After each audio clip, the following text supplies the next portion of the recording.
자, 부동산을 처음에 접하면 가장 먼저 접하는 세금이 아까 취득세라고 우리가 말씀 나눴는데 네.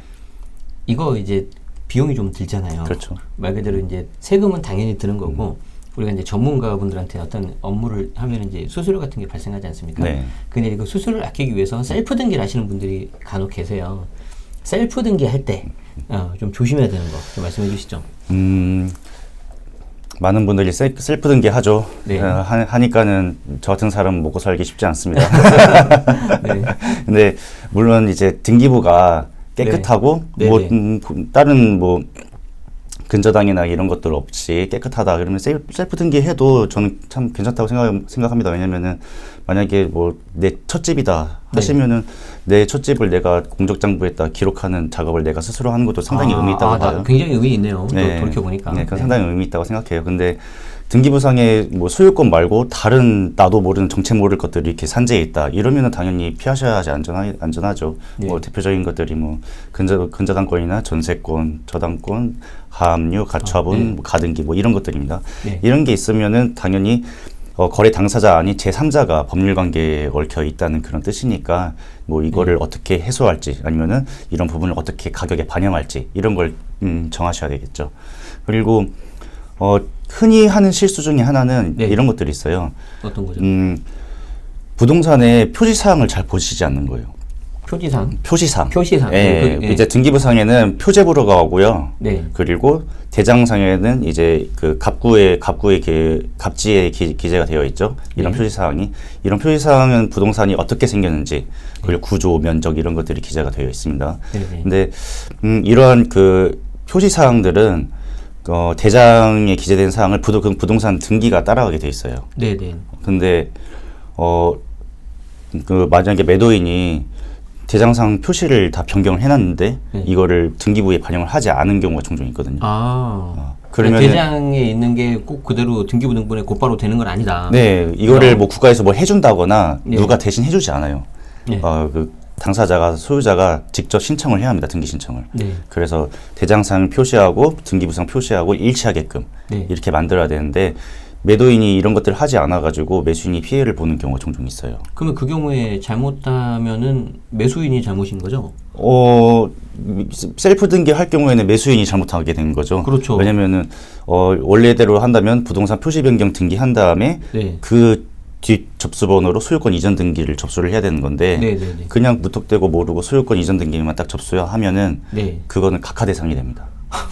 그 이제 예. 쉽게 말해서 그 이전이 내 명의로 안 나온다는 거죠? 네, 표시상 불일치로 인해서 이 소유권 이전 등기는 받아주지 않겠다라고 하게 됩니다. 아이고야. 그럼 어떻게 해야 돼요? 그러면은 그렇게 되면은 네. 원칙적으로는 이제 취하하고 다시 수정한 다음에 재접수를 해야 되는데 네. 만약 그 시간 사이에 어떤 압류나 가압류가 들어온다면 뭐 그럴 가능성은 낮지만 만약에 혹시라도 들어온다면 그렇게 돼버리면은 내 권리가 침해당할 수 있다. 그렇죠. 그런 상황이 발생할 수 있습니다. 그래서 네. 이런 것들을 좀 셀프 등기 하실 때 좀 네. 염두를 하셔라 네. 이렇게 말씀드리고 싶습니다. 셀프 등기의 장점은 아까 말씀하신 것처럼 뭐 비용도 아낄 수 있지만 특히 이제 내 손으로 뭔가 직접 뭔가를 해본다는 게 나름 의미가 있을 것 같아요. 네. 하지만 그게 잘못됐을 경우에는 데미지가 너무 크기 때문에 전문가의 도움을 좀 적절하게 받는 게 저도 어떨까 싶습니다. 네, 맞습니다. 네. 자, 그리고 이제 저도 이제 아까 첫 집에 대한 그 등기부 등본 말하니까 생각이 나는데 첫 번째 집을 이렇게 저도 계약했을 때는 저는 사실은 셀프 등기는 생각지도 못했어요. 왜 그러냐면 정신이 하나도 없어요. 맞습니다. 부동산 갔는데 예. 뭐 정신이 하나도 없어요. 뭐 나는 저 사람이 법무사인지도 모르겠고 대출 뭐 은행에서 나온 사람인지도 잘 모르겠고 정신이 하나도 없는데 근데 이제 저 같은 경우도 세금 강의라는 사람인데 항상 제가 강의 때 하는 건데 저는 첫 번째 집 살 때 단독 명의 했단 말이에요. 공동 명의를 안 하고 옆에 와이프가 있음에도 불구하고 그러니까 이제 그만큼 정신이 없어요. 첫 부동산 계약을 하면 처음에 부동산 계약을 할 때 네. 이제 법무사님이 이제 그런 현장에 많이 가시고 특히 또 직접 이렇게 하신다고 제가 네, 들었단 말이에요. 저는 다 직접 합니다. 예, 직원분들이 하는 게 아니고 네. 그렇기 때문에 현장에 대한 그런 거를 많이 보셨을 텐데 첫 부동산 계약할 때 조심해야 되는 거 이거 좀 말씀 좀 해주세요. 저는 크게 세 가지 정도를 세 가지. 세 가지 정도를 생각하시라고 말씀드리는데요. 네. 이게 뭐 당연한 거 아니야. 이건 뭐 기본 중에 기본 아니야라고 생각할 수 있는 건데 놓치기도 쉬운 것이라서요. 이게 일단 세 가지 말씀드리겠습니다. 첫 번째로 이런 우리가 보는 부동산에 관한 공적 장부, 등기부와 대장이죠. 이거를 잘 보고 해석할 줄 아셔야 돼요. 일단은 현재 내가 알고 있는 이런 부동산의 컨디션, 그 권리관계 이런 것들이 내가 알고 있는 것들이 여기에 기재된 것과 일치하는지를 반드시 파악을 하셔야 됩니다. 뭐 예를 들면은 이제 실제로 봤을 때는 건물에 위반 증축한 부분이 있어요. 증축을 위반해서 위반 증축한 부분이 보이는데 만약에 대장을 봤는데 이게 반영이 안 돼 있어요. 위반 건축물 표시가 안 돼 있다. 이러면은 나중에 나 이행강제금 맞을 위험이 있다라고 생각을 하셔야 되는 거고. 그리고 뭐 앞서 말씀드렸던 것처럼 그 부동산 표시 사항이 불일치해 가지고 손해 발생하는 경우도 있죠. 그 대표적으로 예를 들면은 제가 실무하면서 분명히 의뢰를 받았어요. 이제 법인으로부터 의뢰를 받았는데 상가를 취득한대요. 그래서 상가면은 뭐 취득세 이렇게 계산해가지고 견적 드리고 다 했는데 대장을 보다 보니까 주택이 기재가 된 거예요. 대장을 보니까. 뭐 그 법인 뭐 대표님은 저 이거 그냥 상가인데 매입할 겁니다 하셨는데 대장상을 이렇게 대장 막 보다 보니까는 5층 중에 한 2층 부분이 주택 이렇게 주택 기재가 돼 있는 거죠. 근데 이게 만약에 진짜 조정 대상 지역일 경우에는 이 부분은 취득세가 4.6%가 아니라 법인 주택 취득세 13.4%가 나오는 거죠. 취득세가 3배 올라가는 그런 상황이 발생하는데 이런 경우도 조심을 하셔야 된다는 거죠. 마침 지금 법인 그 취득세 말씀 나왔으니까 질문을 하는데 우리 지금 원래는 법인 같은 경우에 이제 무조건 12%잖아요. 근데 이거를 지금 지난 정책에서 발표를 하면서 취득세 좀 완화를 해주겠다고 했단 말이에요. 정부가 50%, 그럼 이제 6% 이제 주인집 부가세 같은 거 다 빼고. 근데 이게 지금 언제 되는 겁니까, 이거? 저는 이번에 될 줄 알았는데 전혀 입법자들이 움직일 생각을 안 하더라고요.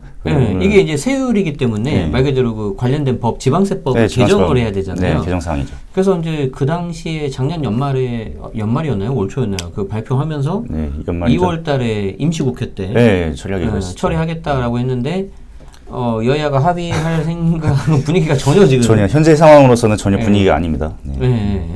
그럼 이제 좀 현장에 계시니까 좀 뭐 거기에 대해서 전혀 좀 뭐 변화라든가 이런 거는 들어보신 거 없는 거예요? 전혀 없어요. 저 그 취득세 개정에 관련돼 가지고 이제 법무사 커뮤니티 내에서도 계속 설왕설래 하는데 전혀 뭐 움직임이 없다고 보여지고. 그러면 이제 뭐 특히 법인으로 주택을 취득하시거나 그런 분들 아까 말씀하신 것처럼 대장이라든가 그런 표시 부분 같은 거 잘 보셔야 되고 또 내가 이제 법인이 아니고 개인으로 취득할 거지만 아직 다주택 취득세 중과세율은 변화가 없기 때문에 현재는 현행 유지입니다. 조심하자. 조심하자. 미리 앞서서 움직이시면은 큰 낭패를 볼 수도 있다. 그냥 저처럼 깔끔하게 12월 20일 전에 장거하시면 뭐 그냥 그렇습니다. 쓰리네요. 자, 뭐 다시 분위기 전환해서 요즘에 이제 특히 그 계속해서 이제 부동산 계약 관련해서 말씀드렸는데 좀 또 다른 게 또 있나요? 아까 첫 번째로 말씀드렸고 이제 두 번째로 또 말씀드릴게요. 가장 기본 중에 기본이죠. 이게 매도인이 정말 진정한 소유자가 맞는지. 그렇죠. 기본이죠, 그거. 또 뭐 과연 그 소유자가 맞는지 그리고 처분 권한이 있는지 그리고 진정한 처분 의사가 있는지. 이걸 체크를 하셔야 됩니다. 진짜 기본 중에 기본인데 이걸 놓치는 경우가 있긴 있습니다. 뭐 사례 같은 거 있으면 말씀해 주시죠. 일반적으로 대리인이 오는 경우가 종종 있어요. 위임 받아가지고 저희 아버님이 소유자인데 아버님이 지금 좀 병원에서 좀 입원해 계셔가지고 거동이 불편하시니까 제가 위임 받아서 계약하겠습니다. 이렇게 오는 경우가 있어요. 근데 뭔가 찜찜해서 아버님과 제가 통화하겠습니다. 연락처 알려주세요. 그러니까는 그제서야 사실은 치매라서. 그러면은 의사결정 능력이 없는 건 아니에요? 없는 거죠. 그러면은 이미 그 위임한 것 자체도 무효고, 대리인이 계약한 것도 무효가 되는 거죠. 자, 그러면 한번 가정을 해볼게요. 그냥 위임장이랑 다 있어서 그냥 진행을 했어요. 근데 만약에 그 아버지께서 이제 뭐 어떤 신약이 개발이 돼서 네. 치매가 나으셨어요. 네. 아니면 이제 좀 좋아지셔서 네. 호전이 됐어요. 네. 이거 너 어떻게 된 거야? 그래서 만약에 이거 나 이런 적 없어. 만약에 네. 그랬어요. 그럼 어떻게 됩니까? 그럼 무효죠. 무효입니다. 무효. 계획이죠. 나중에 이제 네. 정신 차리셔가지고 추인하지 네. 않는 이상 그 매수하신 분이 잘못하면 그거 날릴 수 있어요. 네, 날릴 수 있습니다. 예, 저도 비슷한 사례 있었어요. 어. 첫 번째 집을 샀는데 네. 첫 번째 집 매도자가 미국 시민권자였어요. 네. 영주권도 아니고. 그럼 이제 서류가 준비해야 되는 게 다르잖아요. 다르죠. 그런데 그거는 미국에 있고 그 친 누나가 여기 송파 쪽에 계시다는 거예요.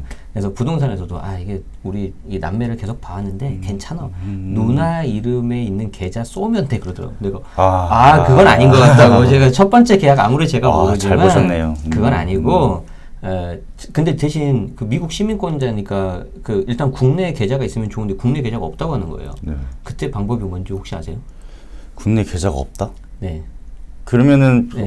별도로 그 위임을 받은 사람한테 위임을 받은 사람한테 줄 수도 있는 건데 법적으로는 아니면 별도로 이제 뭐 에스크로 계약 같은 거 체결해가지고 에스크로 네. 하든지 아니면은 제가 찾아보니까 글로벌 뱅킹 있죠. 네. 뭐 시티은행 같은 거. 예. 네, 그런 거 그쪽 개설해가지고 그 에스크로? 사람 이름으로 해가지고 해도 되는데 제가 이제 그 말을 했더니 뭐 한 2, 3일 후에 하나은행 계좌를 찾았다 그러더라고요.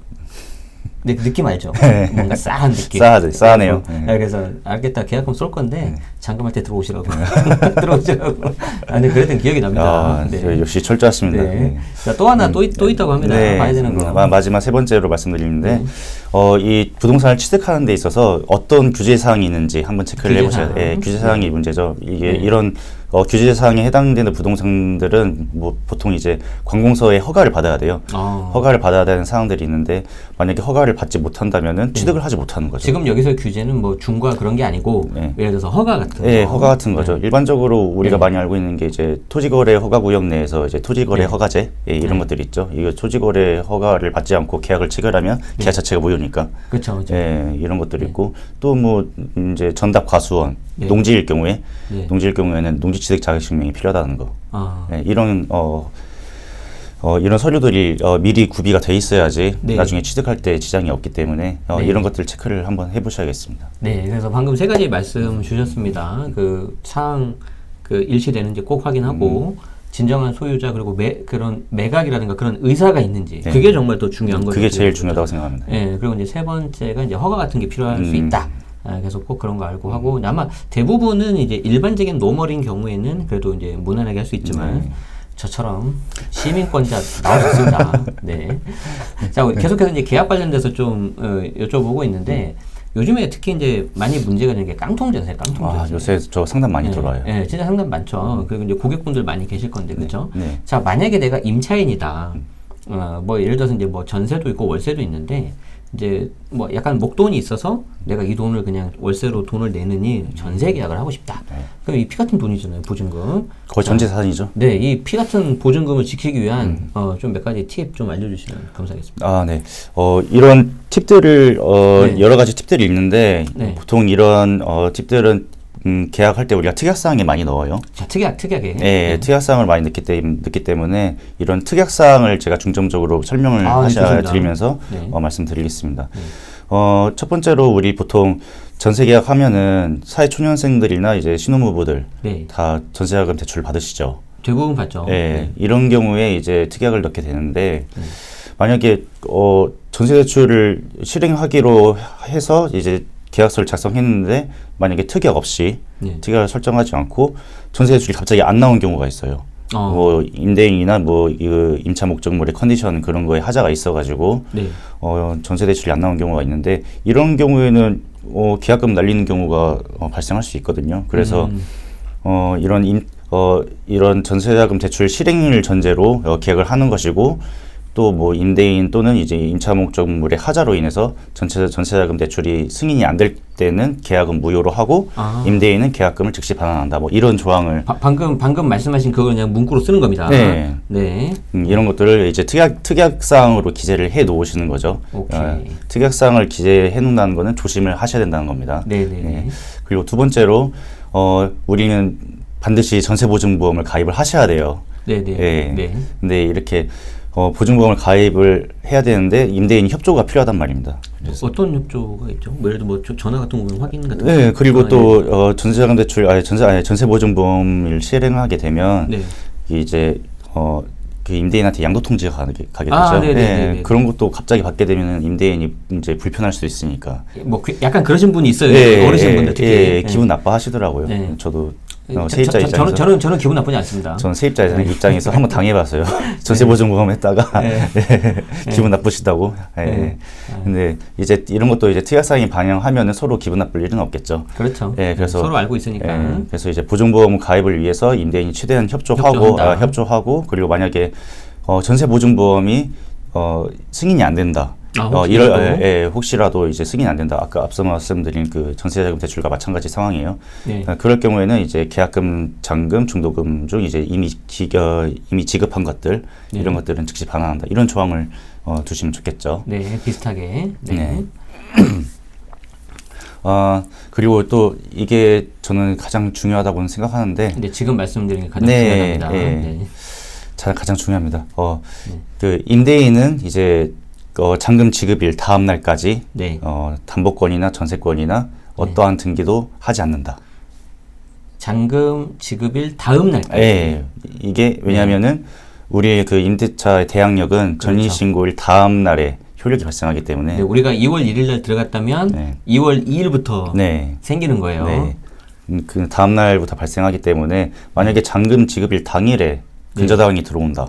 대출을 받아버렸다. 임대인이 대출을 받아가지고 근저당을 설정했다. 이러면은 우리는 순위에서 밀리게 되거든요. 밀려버려요. 그래서 그걸 악용하는 임대인이 간혹 있어요. 이 전세사기 유형 중에 하나죠. 이것도. 그래서 들어오는 날 같이 대출 일으켜버려요. 그럼 이제 우리가 임차인 입장에서는 순위가 밀려버려요. 굉장히 안 좋은 겁니다. 그래서 결국에는 보증금을 지킬 수 없는 그런 상황이 발생하기 때문에 이런 특약 넣으시는 게 좋겠고요. 그래서 그 특약 정리를 해보자면은 전입한 그 다음 날까지는 어떤 물건 변동에 대한 거를 없게 한다. 이렇게 좀 한 줄 넣으면은 이제 그걸 가지고 혹시라도 임대인이 나쁜 마음을 먹었다면 우리가 그걸 가지고 계약을 해지할 수 있잖아요. 그렇죠? 손해배상 청구도 할 수 있고요. 손해배상 청구도 할 수 있고. 또 하나는 이제 또 이것도 중요한 건데 임대인은 국세나 지방세 그리고 근저당권의 이자 체납 없음을 이제 고지해주고요. 임차인이 세금 체납 내역을 확인해 보는 곳에 이제 적극 협조한다. 그리고 만약에 세금 체납이 확인된 경우에는 잔금일 이전까지 이 체납의 전액을 상환을 하고 이를 어길 시에는 계약 무효로 하고 지급한 계약금은 즉시 반환한다. 좀 길긴 한데 상당히 중요해요. 만약에 임대인이 체납 이력이 있으면은 결국에는 세금이 우선하게 되거든요. 그래서 결국에는 그 공매로까지 넘어가게 되고 보증금을 못 받는 상황이 발생할 수 있습니다. 물론 그 금액 자체가 만약에 소액이라면 뭐 경매에 넘어간다 하더라도 그걸 이제 변제하면 문제는 없는 거잖아요. 그렇죠. 그런데 이제 임차인 입장에서는 뭐 이게 그런 거 고지가 되고 하면 짜증나잖아요. 또 불안한 지위에 놓일 수 있다고 생각하기 때문에. 그리고 이제 한 번 체납한 사람은 계속 체납합니다. 이게 진리입니다. 이게 조심하셔야 되고. 저도 오늘 사실 법인 지방세 완납증명을 떼는 이상하게 계속 안 되는 거예요. 한 건 체납이 있다고. 체납이 있을 리가 없는데. 그래서 저는 이제 그 매달 10일까지 내는 원천 징수 있잖아요. 그건 이제 지방세, 소득세. 그건 줄 알았어요. 냈죠. 근데도 계속 떠. 이상하고 관할 지자체 전화해봤더니 등록면허세 안 냈어요. 그 통신판매가 네, 뜨고 있었구나. 한 4만 원 되더라고요. 얼른 냈죠. 어쨌든 이제 그런 거 조심하셔야 됩니다. 자, 그리고 이제 하나 정도가 더 있죠. 마지막으로 하나만 더 말씀드릴게요. 특이하게 넣을 게 많습니다. 생각보다. 임대인이 그 임대차 계약 기간 중에 제3자한테 이제 파는 경우가 많죠. 전세 사기 중에서 가장 많은 유형 중에 하나입니다. 그래서 임대인은 계약 기간 중에 매매 계약을 체결했을 시 이를 반드시 임차인에게 고지해야 된다. 이런 조항을 주시는 게 좋아요. 그렇죠. 그러니까 예를 들어서 내가 임대차 기간 중에 매도인인데 다른 사람한테 팔았다. 그러면 내가 적어도 내가 이거 물건 팔았다. 라고 임차인한테 고지는 하라는 거죠. 예, 이걸 고지하지 않고, 아니, 당연히 뭐, 아니, 소유자가 바뀌면은, 당연히 임대인 지위는, 넘어가는데 뭐, 그걸 신경 쓰냐라고, 보통 그렇게 넘어가기 태반인데, 문제는 새로운 소유자가 자력이 없는 경우가 발생할 수 있거든요. 예를 들어서 뭐, 그, 껍데기뿐인 법인한테 넘기든 하든지, 전세사기 유형 중에 하나죠. 그게 가장 대표적인 거죠. 예, 그게 가장 대표적인데, 이럴 때 이제 만약에 임차인이 미리 알았다면, 이런 고지 특약이 있어가지고 미리 알게 되었다면 그때는 이제 나는 임대인이 지위 승계하는 거 나는 거부하겠다. 거부하고 바로 계약 해지하겠다. 이렇게 주장할 수 있거든요. 아니 근데 잠깐만요. 요거는 좀 약간 그 뭔가 그 계약 관련해가지고 선후 관계를 좀 따져봐야 될 것 같은데 이거랑 좀 비슷하게 지금 야당에서 어떤 법안을 발의하려고 하냐면 임대인이 다른 제3자에게 이 물건을 매도하기 전에 임차인한테 고지를 하고 만약에 임차인이 이를 거부하는 경우에는 임대차 계약을 해지할 수 있도록 한다. 그런 법안을 지금 하려고 하는데 이건 어떻게 생각하십니까? 저는 개인적으로 좀 과하다고 생각합니다. 왜냐하면 이제 취지는 좋아요. 취지는 좋아요. 임차인의 그걸 보호하기 위해서. 근데 만약에 이렇게 돼버리면은 임대인이 해당 물건을 못 팔 수 있잖아요. 네, 그렇죠. 그러면은 전 임대주택이 등록 임대주택화가 돼버리는 거예요. 제가 주택임대 사업자인데 임차인 동의를 못 받으면 그 임대주택을 팔 수가 없어요. 그렇죠. 제가 설령 과태료 낸다고 해도 어쨌든 근데 이제 그거는 그냥 저도 조문을 보진 않았고 이제 그냥 기사에 나온 것만 잠깐 봤는데 중요한 거는 이제 뭔가 장치가 있어야 된다는 거고 최소한 사후에 팔았다면 고지 정도는 해야 되지 않냐. 그렇죠? 네, 이 정도는 알고 있어야지.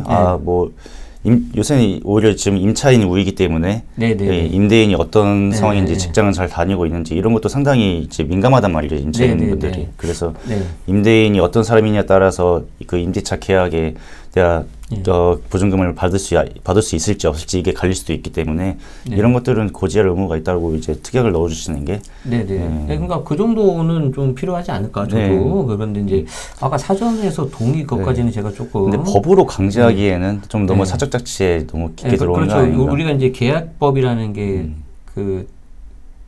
뭐죠? 양쪽에 자율적으로 하는 걸 원칙으로 하는 거잖아요. 우리가. 라고 우리 민법 교수님한테 배웠던 것 같습니다. 많이 배우신 것 같아요. 아닙니다. 자, 어쨌든 방금 말씀하신 특약들이 진짜 중요한 것들이 많았어요. 그래서 이제 좀 지금 법무사님께서 말로 이렇게 하셨지만 여러분들이 좀 다시 뒤로 가게 하셔가지고 좀 문구로 좀 정리를 하셔서 본인 상황에 맞게 특약을 넣으면 되고 아까 이제 저희가 이제 야당에서 발의한 거에 대해서는 약간 과하다 이렇게 의견을 했지만 예를 들어서 이 계약이라는 게 양방 간 쌍방 간 합의하에서 자율적으로 하면 되는 거기 때문에 만약에 임차인 입장에서 내가 과하게 요구를 했지만 임대인이 오케이 하면은 거기 그 사례는 되는 거예요. 네, 그렇죠. 그러니까 그 케이스는 된다는 거죠. 그러니까 이거는 여러분들이 만약에 임차인이시라면은 활용을 한번 해봐라. 오히려 역으로 그 말씀을 드리고 싶습니다. 자, 좀 더 나온 김에 이제 특약에 대해서 알아봤고 하나 더 한번 여쭤보죠. 아마 이것도 많이 있는 케이스인데 계약 기간이 다 됐어요. 임대차 계약이. 근데 이제 임대인이 요즘에 뭐 전세 보증금, 현금 누가 들고 있는 사람도 별로 없고 지금까지 관행상 이제 새로운 이제 임차인이 들어오면 이제 보통 그거 받아서 이제 줬단 말이죠. 그 일반적이죠. 물론 이제 묵시적 갱신이라든지 상생 임대주택 같은 경우에는 그렇게 안 되는데 자 근데 일반적으로 계약 기간 다 됐는데 임대인이 보증금을 돌려주지 않아요. 그럼 임차인 입장에서 내가 좀 내 보증을 받을 수 있는 권리 어떤 게 있습니까? 일단은 우리가 계약 만료 2달 전에 해지 통보를 잘 했다. 이걸 전제로. 기간 만료일에 임대인은 당연히 보증금을 반환해줘야 되죠. 그렇죠. 근데 만약에 반환을 해주지 않는다면 보통은 법원에 임차권 등기 명령을 신청을 합니다. 임차권 등기 명령. 이건 어떤 거죠? 임차권 등기 명령은 법원에다가 이제 신청을 하게 되는데 그 확정일자하고 주민등록일자 이런 자료들을 첨부를 해서 법원에다 신청을 해요. 그러면은 일단은 여기 이 임차 물건의 대항력을 계속 유지는 하고 있어야 되기 때문에 임차권 등기 명령이 이루어진 다음에 이사를 갈 수 있습니다. 그러니까 원래는 이사를 가버리면은 거기가 이제 비어져 버리잖아요. 그럼 대항력 유지가 안 되는 거죠 원래. 그러니까 우리가 권리가 없어진단 말이에요. 그런데 법원에 임차권 등기 명령을 하면 우리가 그 집을 나가더라도 이사는 해야 되니까. 네, 나가더라도 그러면은 유지하죠. 그 계약력이 유지가 된다. 네. 그러면 나중에 그걸 바탕으로 해서 이제 보증금을 돌려달라고 하는 거죠. 네, 임차권 등기 명령 해놓은 다음에 네. 보통은 뭐 임차권 등기 명령 하면은 일반적으로는 바로 돌려주긴 해요. 아. 왜냐면은 집주인 입장에서 자기 등기부에 빨간 문줄 그어지는 거 싫거든요. 그리고 임차권 등기 명령 들어간다라고 미리 막 고지하더라도 그때 바로 돌려주는 경우도 많아요. 왜냐면 일단 등기부에 임차권 등기 명령 등기가 임차권 등기가 돼버리면은 네. 다음에 들어올 세입자들이 안 좋게 봅니다. 그리고 그게 말소가 돼도 그냥 남아 있습니다. 쉽게 말해서 계속 이력이 남아 있으니까. 네, 이력이 남아 있기 때문에 새로운 세입자는 등기부를 보고 이 집주인은 잘 안 내주는 사람이구나. 이런 낙인이 찍혀버리는 거죠. 그렇죠. 네. 그거 굉장히 좀 좋겠네요. 네. 근데 만약에 한번 우리가 이제 좀 가정을 해보자고요. 최악의 경우, 그럼 해라. 등기해라. 했어요. 그럼 이제 딱 그어질 거잖아요. 네. 근데 나는 현실적으로 이사를 가야 되는데, 뭐 전세 보증금이 3억이에요. 근데 나는 이 돈을 받아서 여기를 가야 되잖아요. 그렇죠. 근데 돈이 없어. 네. 그 돈 어떻게 해요? 그건 어쩔 수 없어요. 그럼 만약에 그러면은 전세 보증보험을 넣었다. 보증보험 넣었으면은 그럼 내가 돌려받을 수 있죠. 예, 보증보험 넣었으면은 이제 그 대신 대납을 해주죠, 보증보험 쪽에서. 그리고 이제 보증보험사에서 이제 임대인하고 이제 싸우는 거죠. 임대인한테 구상을 하는데 네. 그 보증보험에서 그 보증금을 반환해주는 조건 중에 하나가 임차권 등기예요. 그렇죠. 예, 그렇죠. 그래서 임차권 등기 명령은 반드시 해야 되고요. 그럼 결국에는 아까 우리 특이하게 넣은 게 진리였네. 네. 전세 보증보험 제대로 하고, 그리고 이제 그거 하고 네. 하면은 최악의 경우에는 이렇게 그래도 어느 정도 대응할 수 있겠다. 그럼요. 네. 네. 근데 이거 하겠습니다 했는데 해라 그러면 진짜 이거는 센 분인데. 그런 센 분한테는 이제 소송으로 갈 수밖에 없습니다. 근데 사실 소송이라는 게 시간도 오래 걸리고 네. 또 소송 업무도 하시죠? 네, 합니다. 네, 좀 어떠세요? 뭐 이런 비슷한 소송 간 케이스도 경험해 보시고. 많죠. 네. 좀 잘 되나요? 어때요? 보통은 이제 결국에는 소송을 제기하거나 아니면 이제 지급명령 신청 이런 걸 통해 가지고 승소 확정 판결을 받아야 되는데 시간이 얼마 정도? 그러니까 물론 케이스마다 좀 다르겠지만 대략 뭐 보통 빨리 해주려고 해서 뭐 6개월 정도? 빨리 해주는 게 6개월 정도예요. 근데 지급명령으로 하면 한 달 안에 다 할 수 있죠. 지급명령은 이제 상대방이 이의 신청을 하지 않는다는 조건에서 확정 판결이 되는 거기 때문에 뭐 상대방이 다투지 않는다면 한 달 안에 다 이제 끝나고요. 네.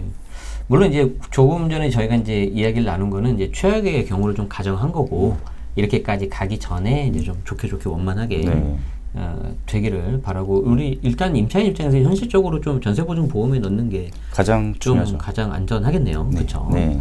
네. 자, 그런데 우리 이제 임차인의 경우를 봤는데 반대로 임대인도 좀 속상한 경우가 있어요. 예를 들어서 월세를 계속 안 내, 임차인이. 그럼 이제 답답하잖아요. 네. 그럼 임대인 입장에서 좀 좋은 방법 없겠습니까? 저희 임대인분들 많이 만나거든요. 네. 네. 이 차임 연체하는 임차인들, 악성 임차인들 정말 많습니다. 근데 이분들이 보통 이제 상가는 이제 차임을 3기분 연체하고 주택은 2기분 연체했을 때 임대인은 그 계약을 해지할 수 있는 해지권이 발생해요. 네. 그래서 그때는 이제 계약을 해지 통보를 잘 하셔야죠. 해지 통보를 어떻게 하면 되나요? 보통은 이제 내용 증명을 통해서 내용 증명이나 아니면 뭐 문자나 연락이 닿으면은 이제 그렇게 할 수 있고. 그래서 이제 내용 증명은 사실 이제 해보신 분들은 상관없겠지만 딱 안 해보신 분들 좀 어렵잖아요. 그럼 이제 문자 아니면 혹시 통화 녹취도 괜찮나요? 네, 녹취도 괜찮습니다. 녹취도 괜찮고. 통화 아이폰은 안 되네. 어쨌든 뭐 그렇고 어쨌든 문자가 좀 더 괜찮겠죠. 네, 문자도 좋고요. 그래서 이런 해지를 했다라는 그런 증거를 잘 남겨놓으시고요. 네. 이렇게 계약을 해지를 하면은 이제 결국에는 명도 소송을 통할 수밖에 없죠. 이제 만약에 안 나가고 계속 있으면. 네. 근데 이제 해지 통보해서 이제 순순한, 아까도 나온 것처럼 이제 순순히 그냥 알겠다. 그러면 내가 나가겠다. 그러면 이제 정산하고 보증금에서 뺄 거 빼고. 그렇죠. 공제할 그렇게 하면 이제 해피한 케이스고. 하지만 다들 언해피합니다. 그래서. 네. 그럴 것 같아요. 지금 들어보니까. 네. 결국에는 이제 명도소송으로 넘어갈 수밖에 없어요. 근데 명도소송 하기 전에 반드시 점유이전 가처분을 해놨습니다. 점유이전 가처분이란 거. 점유이전 금지 가처분이죠. 점유이전 금지 가처분. 그건 뭔가 이제 이런 용어들이 어렵단 말이에요. 용어들이 어려워. 저도 발음하면서 어려운데 점유이전 금지 가처분인데 만약에 임차인이 네. 계약이 해지됐는데 네. 이 임차 목적물을 그냥 다른 데에다 그냥 마음대로 넘겨버리는 경우가 발생할 수 있어요. 그러니까 A라는 임차인이 B라는 임차인한테 넘겨버린 거죠. 네, 그냥 아무 네. 제3자한테 넘겨버릴 수가 있어요. 네네. 악성이기 때문에. 네. 그렇기 때문에 이 임차인의 점유 관계를 묶어두는 거죠. 점유 이전 금지. 예. 이게 점유를 이전하는 걸 금지한다. 네. 거기에 대한 가처분. 네. 예를 들어서 만약에 명도 소송을 했는데 네. B라는 임차인에 대해서 명도 소송을 진행을 했어요. 그렇죠. 점유 이전 금지 가처분 하지 않고. 네. 근데 소송 진행 과정 중에 B가 만약에 C한테 넘겨버리는 거예요. 그렇죠. 이거를. 이럴 경우에는 명도 소송 그 승소 판결을 받아도 네. 판결의 당사자가 아니기 때문에. 그렇죠. 대상자가 B로 나왔는데 네. 가봤더니 C가 있다는 거예요. 네, 그러면은 집행을 하지 못합니다. 그렇죠. 네, 그럼 명도소송 뭐 시간 돈 들인 거 다 무용지물이 되기 때문에 네. 반드시 명도소송 제기 전에 미리 묶어두는 가처분을 해야지 네. 나중에 집행을 할 수 있는 거죠. 네. 혹시 뭐 다른 질문인데요. 네. 뭐 이렇게 일반인 대상으로 강의 같은 거 혹시 하십니까? 아니요. 안 하시죠? 예, 현재는 하지 않고 네. 있습니다. 근데 뭐 경매 같은 거 강의 해보시는 거 없나요? 경매 강의요? 왜냐하면 지금 다 지금 나온 내용이 네. 제가 한 10년 전쯤에 경매 공부했을 때 다 그때 나왔어요. 그게 이제 민사 집행법이잖아요. 맞습니다. 민사집행법. 네, 그러니까 결국 그걸 이제 풀어놓은 게 경매 강의거든요. 네. 여러분. 그래서 이렇게 좀 실제 해보신 분한테도 배워도 좋고요. 이런 약간 법무사님들 이렇게 전문직 분한테 배워도 좋을 것 같다는 생각이 들어서 그냥 아이디어. 민사집행법이 시험 네. 과목으로 있는 네. 전문 자격증이 법무사밖에 없을 거예요. 네. 그래서 네, 맞아요. 네. 이번에 대학원 과목으로 민사소송법은 하나 넣었는데. 아주 잘하셨습니다. 네, 근데 그쪽을 좀 공부를 해야 되겠더라고요. 네, 필요합니다. 네네네. 자, 그래서 이제 저희가 이제 쭉 지금까지 계약 관련된 내용을 알아봤고, 아무래도 요즘에 이제 깡통 전세고, 임대인, 임차인이 있으면 상대적으로 임차인이 좀 약자인 경우가 많아요. 그래서 이제 임차인 입장에서 내 소중한 보증금을 지킬 수 있는 그런 내용으로 좀 많이 알아봤습니다. 네. 자, 이제 저희가 이제 조금 이제 정리를 좀 해야 될 것 같은데, 사실 우리가 이제 이 책을 이게 하면서 이렇게 만나게 됐단 말이죠. 네. 그리고 이제 이 책이 이제 부의 관리를 하는 데 있어서 전문직의 시각. 그래서 이제 우리 감정평가사님, 세무사님, 그리고 법무사님 이렇게 있는데 오늘은 법무사님께서 나오셔서 말씀을 해주고 계시는데 법무사님께서 생각하시는 어떤 부동산 절대 원칙 아니면 이제 내가 경험해 보았을 때 요거는 꼭 지키면 좋겠다, 염두하면 좋겠다. 그 하나를 좀 꼽는다면 어떤 게 있을까요? 물론 책에서 나오듯이 이제 감정평가사님의 관점에서 이제 좋은 물건 고르고 네. 그리고 세무사님 입장에서 절세를 하는 거 이것도 중요하지만 법무사인 제가 가장 중요하게 여기는 것은 안정성이거든요. 안정성. 부동산을 이제 취득하는데 법적 위험을 최대한 피하면서 안정적으로 자산을 가져가는 것이 저는 이제 제일 중요하다고 생각합니다. 이제 이렇게 많은 자산을 축적하신 이런 자산가들을 보면은 오히려 저보다 더 많이 다방면으로 아시는 경우가 태반이에요. 뭐 진짜 이제 저는 보면서 항상 진짜 존경스럽다라는 생각이 드는데 뭐 그런 분들은 항상 이제 제니시스 방님 채널 항상 구독하고 즐겨 보시겠죠. 네, 고맙습니다. 네. 뭐 이렇게 이런 채널 이제 구독하시면서 끊임없이 스스로 공부하고 이해하고 이렇게 할 줄 아시는 분들이 자산을 안정적으로 잘 관리를 하시는 것 같습니다. 그래서 예를 들면은 이제 공부를 해보신 분들은 아시죠? 부동산 등기에는 공신력이 없다는 거. 네. 그래도 한번 설명해 주시죠. 그게 어떤 건지. 부동산 등기부에는 공신력이 없습니다. 공시의 기능만 있지 공신력이 없기 때문에 이 부동산 등기에 나타나는 것이 진짜 현실적으로 100% 일치한다라고 생각하시면 안 된다는 거죠. 우리나라는 공신력을 인정하고 있지 않기 때문에. 등기부등본에 있는 게 쉽게 말해서 이제 참고만 하라는 겁니다. 네. 그게 이제 거의 다 일치하긴 하지만 아까도 설명해 주신 것처럼 안 그런 경우도 있으니까. 그래서 이런 걸 아시는 분들은 부동산 취득할 때 만약에 근저당권이 말소된 이력이 있어요. 그러면은 근저당권 담보가 없구나 이러고 넘어가는 게 아니라 직접 체크를 해보시는 거죠. 매도인한테 여기 은행에 근저당 설정된 거 이제 말소가 됐는데 여기 은행에다가 부채증명서 한번 떼다 주라. 이렇게 요구를 하든지 아니면 직접 은행에다 전화를 하세요. 여기 이 물건 내가 살려고 하는데 매수인인데 보니까는 근저당권 말소된 이력이 있다. 이거 대출 다 상환된 거 맞냐? 직접 한번 확인하시고 그러면은 이제 확신을 가지고 이제 안정적으로 자산을 취득을 하시는 거죠. 왜냐면은 진짜 실제로 이런 사례들이 있어요. 근저당권이 원인 무효로 말소돼 가지고 네. 갑자기 그 사라졌던 근저당권이 이제 회복되는 경우. 네. 그러면 그거 매수인이 떠안아야 되나요? 그렇죠. 예, 은행은 아이고야. 이제 경매에 들어가겠죠. 네네, 그거 못하면. 이런 피해 사례들이 많이 발생해요, 종종. 네. 그래서 최근에도 많이 문제가 됐었죠. 등기에 공신력이 없어가지고 이런 피해가 발생했다라고 이제 뉴스에도 몇 번 나왔었어요. 네. 그러니까 이런 자산가들은 끊임없이 공부하면서 의심을 하시니까 이제 이런 리스크를 상당히 잘 해지를 하시는 거죠. 네. 아, 정말 중요한 말씀 해주신 것 같아요. 특히, 진짜 돌다리도 두들겨보고 건너라라는 말처럼 그 등본에 그게 사라져 있다고 하지만 한 번 더 체크하고 특히 이제 내가 이제 매수할 물건인데 뭔가 좀 지저분하면은 그런 것도 좀 필요하지 네. 않나 싶습니다. 그래서 좀 가급적 아무것도 없는 깔끔하게 좋긴 좋아요. 네. 그렇죠? 또 이렇게 이런 채널을 구독하시면서 네. 쌓아 올린 지식들이 바탕이 되니까는 이런 것들도 아시고 하는 거죠. 네. 아, 오늘도 법무사님하고 이야기를 해보니까 예전에 경매 공부할 때 생각도 나면서 다시 저는 최근 이 분위기가 경매하기에 좀 좋은 시절이라고 생각을 하거든요. 네. 네, 그래서 그런 것도 여러분들 혹시 관심 있으시면은 한번 하시면 좋겠습니다. 아, 저희 마지막으로 이제 이렇게 또 소중한 시간 내주시고 나와주셨는데 저희 채널을 시청하고 계시는 구독자분들에게 뭐 소감 그리고 요즘 많이 힘들잖아요. 네. 뭐 법무사님도 좀 거래가 안 돼서 좀 그러시겠지만 응원 말씀 한번 부탁 좀 드리겠습니다.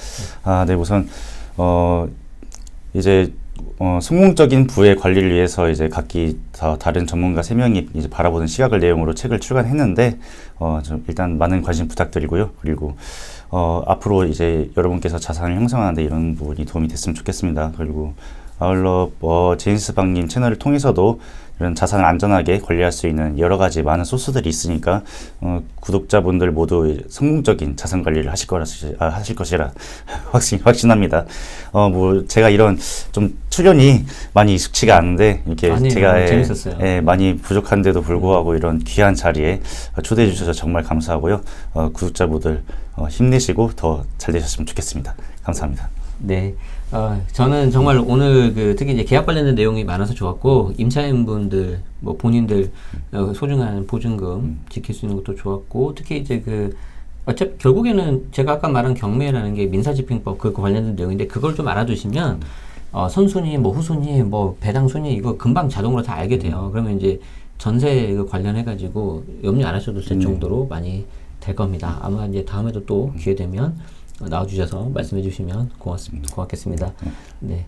여러분, 오늘 끝까지 시청해 주셔서 감사드리고요. 법무사님, 오늘 소중한 시간 내주셔서 고맙습니다. 감사합니다. 네.